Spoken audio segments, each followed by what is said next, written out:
তথ্য নির্ভরযোগ্য সূত্রে পাওয়ার পরে সিইসি মিস্টার জ্ঞানেশ কুমারজি copy to CEO mister Manoj আগরওয়ালকে দিয়েছিলাম। তারপরে তারা ইনকোয়ারি স্টার্ট করেন এবং প্রমাণিত হয় এলওপি ওয়েস্ট বেঙ্গলের অ্যালিগেশন একেবারে ট্রু ফ্যাক্টের উপর ভিত্তিতে, অর্থাৎ সত্য প্রমাণিত হয়। ওটা ভারতবর্ষে বিএলওর গাইডলাইন, ইলেকশন কমিশন কার্যত আমার কমপ্লেন এবং সেই কমপ্লেন সত্য হওয়ার পরে এবং এগুলার ওই ডাটাকে সামনে রেখেই তারা করতে বাধ্য হন। করেছেন আমি বলবো না, করতে বাধ্য হন। তারা বলেন যে প্রেফারেবলি বা ম্যান্ডেটারি পার্মানেন্ট নেচারের এমপ্লয়িরা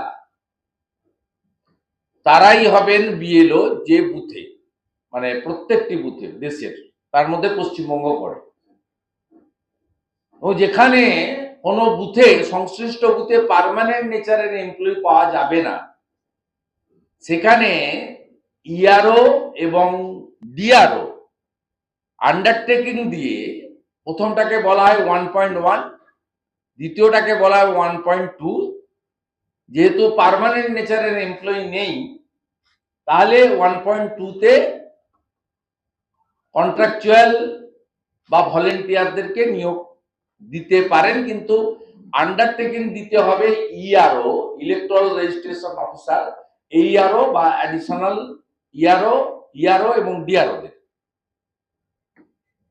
পশ্চিমবঙ্গে ইতিমধ্যে প্রায় 99,000 বুথ এবার হচ্ছে।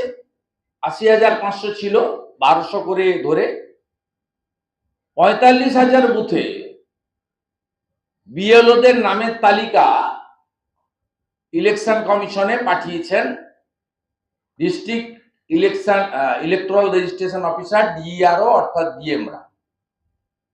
এবং আমরা ইলেকশন কমিশন সূত্রে পাইনি, আমরা দাবি করেছি ইলেকশন কমিশনকে সব বিএলও তালিকা সব পলিটিক্যাল পার্টিকে দিতে হবে এবং বিজেপি সেটা চায়।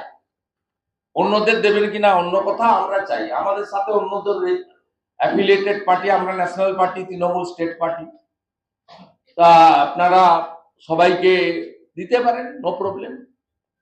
তাহলে আমরা বুথ ওয়াইজ বুঝে নেব